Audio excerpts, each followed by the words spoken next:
এদিকে রাখেন আপনি আপনি গিয়ে এই যে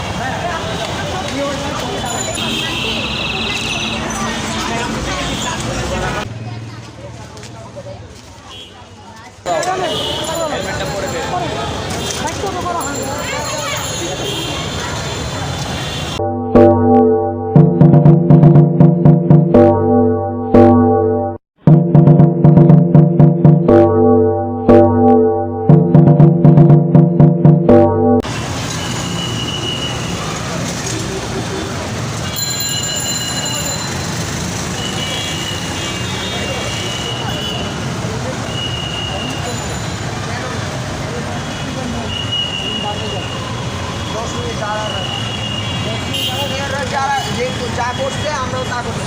আমরা তো আর ভাই ফাইন দিতে পারবো না, আমাদের 10 মিনিট কি পাই, ঠিক আছে ভাইয়া, করার নেই ভাই। না ভাই আমাদের কিছু করার নেই ভাই, আমরা মানুষকে নিয়মের মধ্যে আনার ট্রাই করবো। আমাদের দেশটা দুইজনকে তাড়া করে রাখছিলাম ভাই। আমরা তো এলাকায় থাকি না, আমরা হেলমেট চাপে ঘুরছি, তাও কিছু বলে না, দেখছি না দেখলাম বাচ্চারা রুলস লাগাইছেন, আমরা লাগাই ঘুরতে আসি। ছোটো বাচ্চারা আমরা মারতে যাই, এটা কি আমার কিছু টাঙ্গায় কিনছে এখন লাগে না, ওটা বাচ্চারা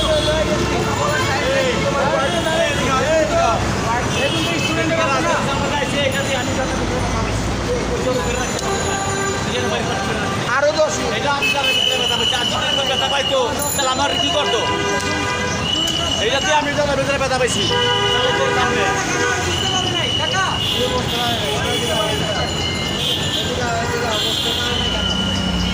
আমার তো জানা হলে ব্যথা পাইছি, আমি ব্যথা পাইছি।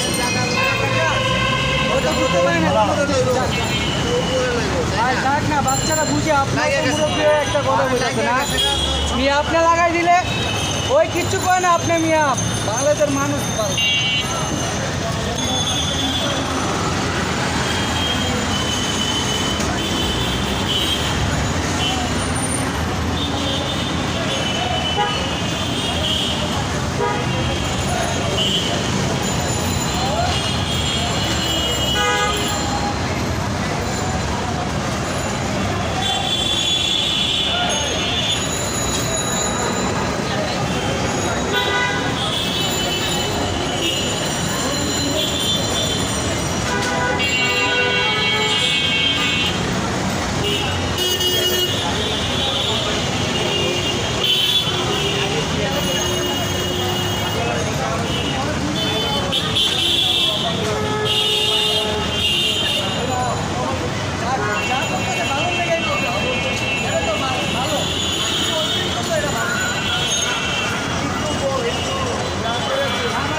এটা গলি না, এটা এলাকা না, এটা একটা মেইন রোড।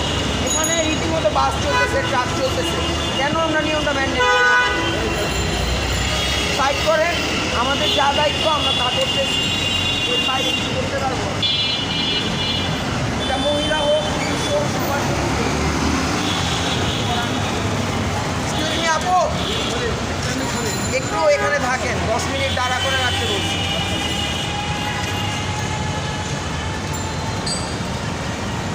14তে ছেড়ে দিন, বললে ছেড়ে দিন।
কোন স্কুলে আপনারা? কোন ক্লাসে? ক্লাস 6।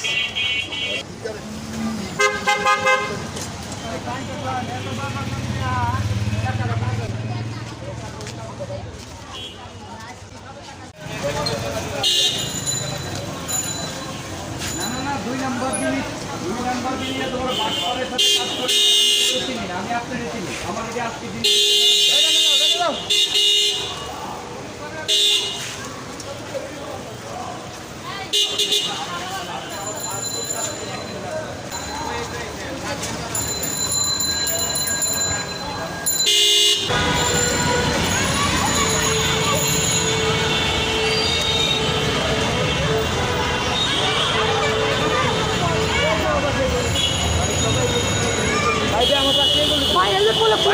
আসসালামু আলাইকুম দর্শক, আপনাদের সবাইকে শুভেচ্ছা জানিয়ে আজকের এই পর্বটি শুরু করি।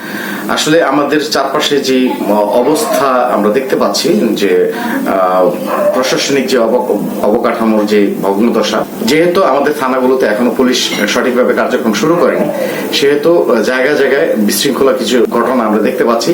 যেমন প্রতি রাতেই ঢাকাবাসী সহ সারা বাংলাদেশের বিভিন্ন জায়গায় আনাচে কানাচে সকলেই ডাকাত ট্রুপি যেই নব মানে দুর্বৃত্তের যে আনাগোনা দেখা যাচ্ছে, এতে সবাই শঙ্কিত এবং আতঙ্কিত হয়ে রয়েছে।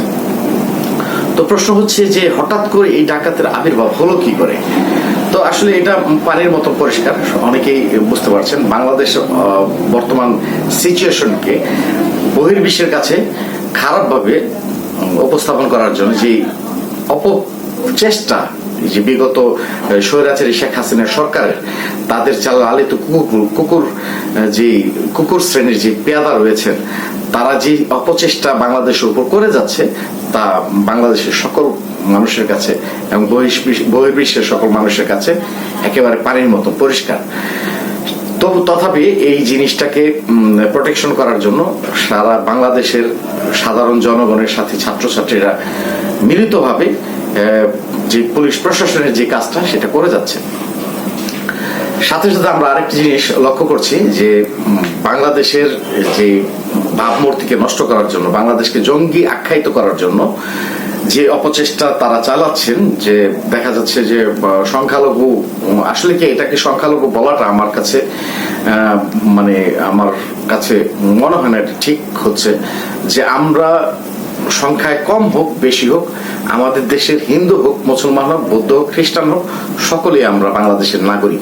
প্রত্যেকটা নাগরিকের সমান অধিকার। মুসলমানের যেরকম এই দেশে অধিকার রয়েছে, ঠিক একই অধিকার একজন হিন্দু সম্প্রদায়ের রয়েছে। অতএব আপনারা হিন্দু সম্প্রদায়ের উদ্দেশ্যে বলছি, বা অন্যান্য যারা আপনারা নিজেদেরকে সংখ্যালঘু বলে নিজেদেরকে আমি বলবো অপমানিত করছেন। আপনারা একটা কথা মনে রাখবেন যে আপনারা সংখ্যালঘু নয়, আমরা এই দেশের বাংলাদেশের নাগরিক। আমি বাংলাদেশের নাগরিক হিসেবে যে সুযোগ সুবিধা প্রাপ্য, আপনি সেই একই সুযোগ সুবিধা প্রাপ্ত। তারপরও এই সংখ্যালঘু নামটাকে ব্যবহার করে সারা জীবন যেই প্রতিষ্ঠান, যেই আওয়ামী লীগ নামে যে প্রতিষ্ঠানটি এদেরকে পুঁজি করে রাজনীতি করে গেছে, সেই রাজনীতির তীব্র নিন্দা জানাচ্ছি। এখনো ঠিক একইভাবে হিন্দু সম্প্রদায়কে এই রাজনীতির অংশ হিসেবে, রাজনীতির ঢাল হিসেবে, রাজনীতির আধার হিসেবে তারা ব্যবহার করছে, এবং আপনারা হিন্দু সম্প্রদায় সেটা ব্যবহৃত হচ্ছেন। এটাতে থেকে আপনারা দূরে সরুন, এটার থেকে আপনারা তাদের সুযোগ থেকে বঞ্চিত করুন। ইনশাল্লাহ আপনারাই লাভবান হবেন বেশি। এখন দেখা যাচ্ছে যে হিন্দু বাড়িঘর বা মন্দিরে আঘাত করা হচ্ছে, এরকম প্রচার প্রচারণা হচ্ছে। তাই বাংলাদেশের সকল ধরনের, সকল শ্রেণীর, এই আপনার শিক্ষার্থী থেকে শুরু করে বাংলাদেশের সকল শ্রেণীর লোক, বিশেষ করে আমরা দেখতে পাচ্ছি যে মাদ্রাসার যে স্টুডেন্টরা, মাদ্রাসার যে ছাত্রছাত্রী রয়েছেন, তারা সহ মন্দির পাহারা দিচ্ছেন। যে অন্যান্য ধর্মের যে টেম্পল গুলো রয়েছেন সেগুলোকে তারা পাহারা দিচ্ছেন। এটাতে আমরা অবশ্যই সাধুবাদ জানাই।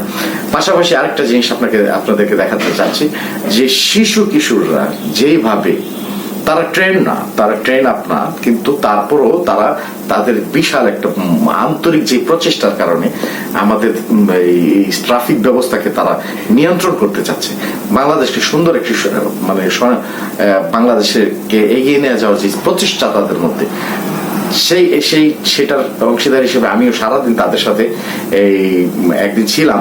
আমি স্বচক্ষে দেখেছি যে তারা কি ধরনের, তারা কিভাবে মানে বাংলাদেশটাকে নতুন করে সাজানোর একটা প্রয়াস তাদের মধ্যে আছে। তাদের চোখগুলো জলজল করছে, তাদের বুকে যে মানে সাহস এবং স্পিরিট নিয়ে যে কাজটা করছে, তাদেরকে আমরা অবশ্যই সাধুবাদ জানাই।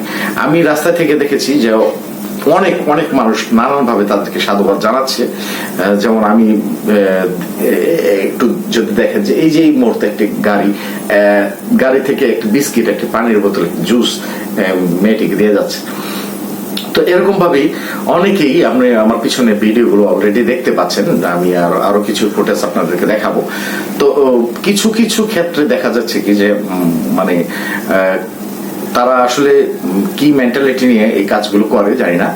তারা ছাত্রছাত্রীদের সাথে একটু উগ্র আচরণ করার চেষ্টা করছে, ভায়োলেট করার চেষ্টা করছে, এবং এমন কিছু সিচুয়েশন তৈরি করার চেষ্টা করছে যে তারা যেন ছাত্রছাত্রীরা যেন তাদের কাছে উগ্রভাবে আচরণ করে এবং এই জিনিসটাকে তারা মানে প্রচার করতে পারে যে না, ছাত্রছাত্রীকে ভুল করছে, এই করছে।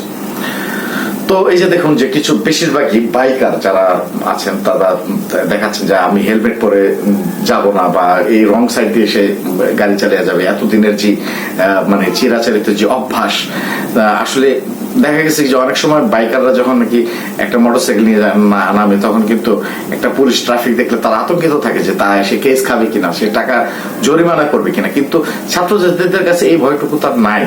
সেক্ষেত্রে তাদেরকে আসলে সাধুবাদ জানানো উচিত যে তাদের সাথে আমি সহমত জানাই। সেটা না করে সে ভিন্ন পন্থায় অবলম্বন করছে, তাদেরকে জোরপূর্বক সেখানে চলে যাচ্ছে। তো এরকম কিছু চিত্র আমি দেখেছি। তাছাড়া আপনি আপনাদেরকে এই মুহূর্তে কিছু ফুটেজ দেখাচ্ছে, যেটাতে আপনি নিজেই দেখতে পারবেন। আসলে আমি তাদের ব্যক্তিগত আচরণ সম্বন্ধে কোনো কিছু মতামত আমি আপনাদের কাছে দিতে চাচ্ছি না, আপনারা নিজে দেখেই বুঝতে পারবেন। আমি এখানে বেশ কিছুক্ষণ লাইভও করেছি।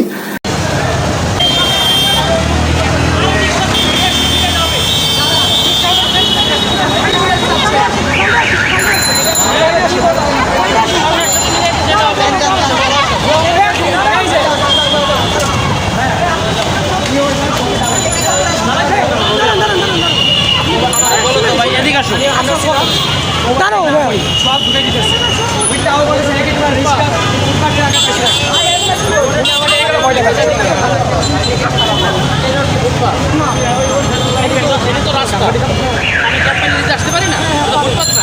আপনি রুট বিহেভ করতে পারেন না। আমরা শুনেন, আরে ভাই ও তো আমার প্রতিটা আগে রুট বিহেভ করছে।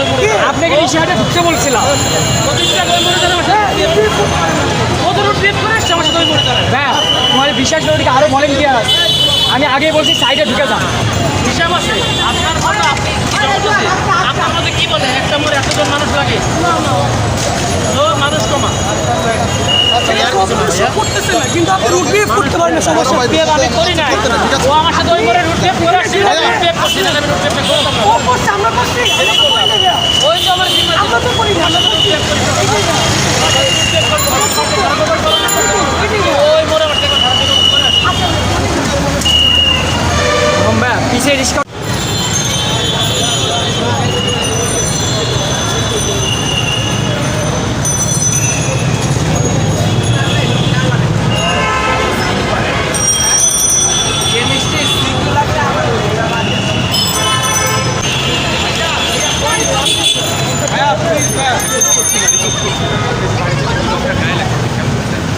মিস্টেক লেগে গিয়েছে, কিন্তু এটা আমাদের এখন দায়িত্ব। মিস্টেক ইচ্ছা করে কেউ কখনো করবে না।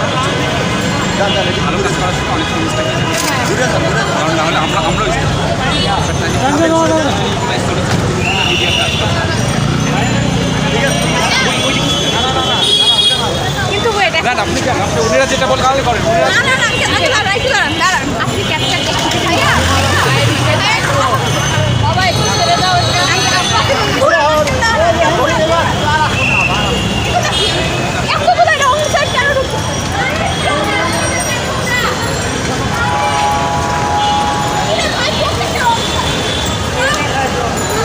এইদিকে নিয়ে আসো।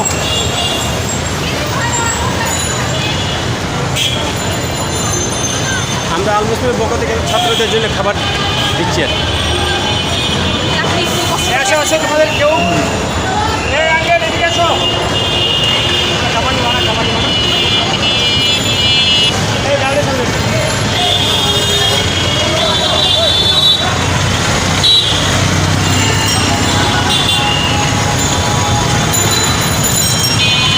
আর বাইকটা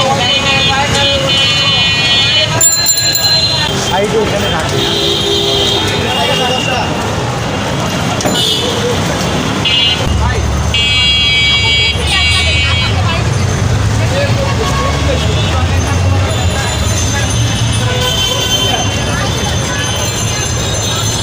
এটা সাভারের আল মুসলিম গ্রুপের পক্ষ থেকে ছাত্রদের জন্য দেওয়া হয়েছে।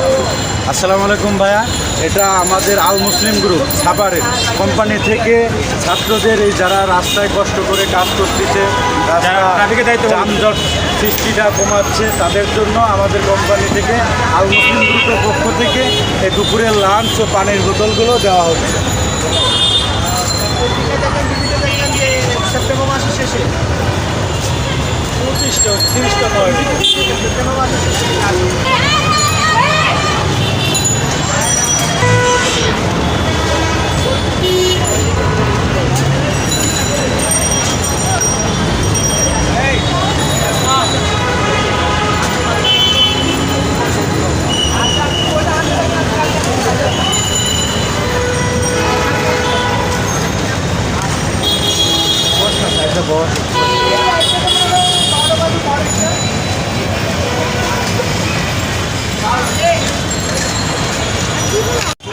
চিনেন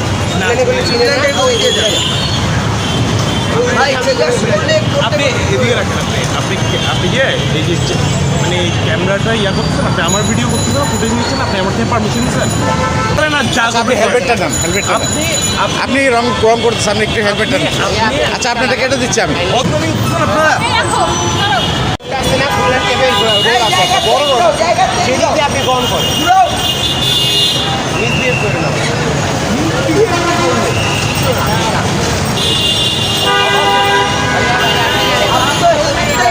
আমার রং থেকে আসতেছে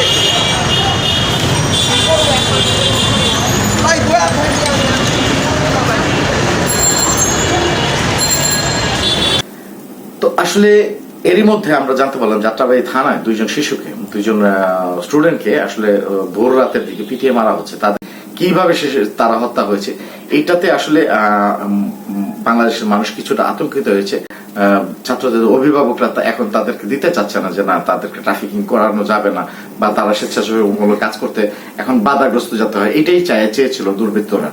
আমি এর মধ্যে একটা ছোট্ট ক্লিপ আপনাদেরকে দেখাই, যে একটা মা তার মেয়েকে নিয়ে আসছে, রাস্তার পাশে দাঁড়ায় তাকে খাইয়ে দিচ্ছে, যে সে ট্রাফিকিং করছে, সে বাংলাদেশের একজন সেবক হিসেবে কাজ করছে, ভলান্টিয়ার হিসেবে কাজ করছে। তার মা সারাক্ষণ তাকে পাশে দাঁড়িয়ে সে সাপোর্ট দিচ্ছে। তার বাবা সকালবেলা দিয়ে যায়, তার মা সারাদিন সেখানে অবস্থান করে এবং দুপুরে তাকে মুখে তুলে খাইয়ে দেয়। এরকম চিত্র, এরকম যে বাংলাদেশে যে বাবা মা এরকম ভাবে তার মানে সন্তানকে সামনের দিকে এগিয়ে দিচ্ছে, সাহস যোগাচ্ছে, সেই দেশ কেন এগিয়ে যাবে না? অবশ্যই আমরা একদিন এই ছাত্রছাত্রীদের হাত ধরে, এই আগামী প্রজন্মের হাত ধরে সামনের দিকে এগিয়ে যাব, সেই আশা, এই প্রত্যাশায় আজকে বিদায় নিচ্ছি। আসসালামু আলাইকুম।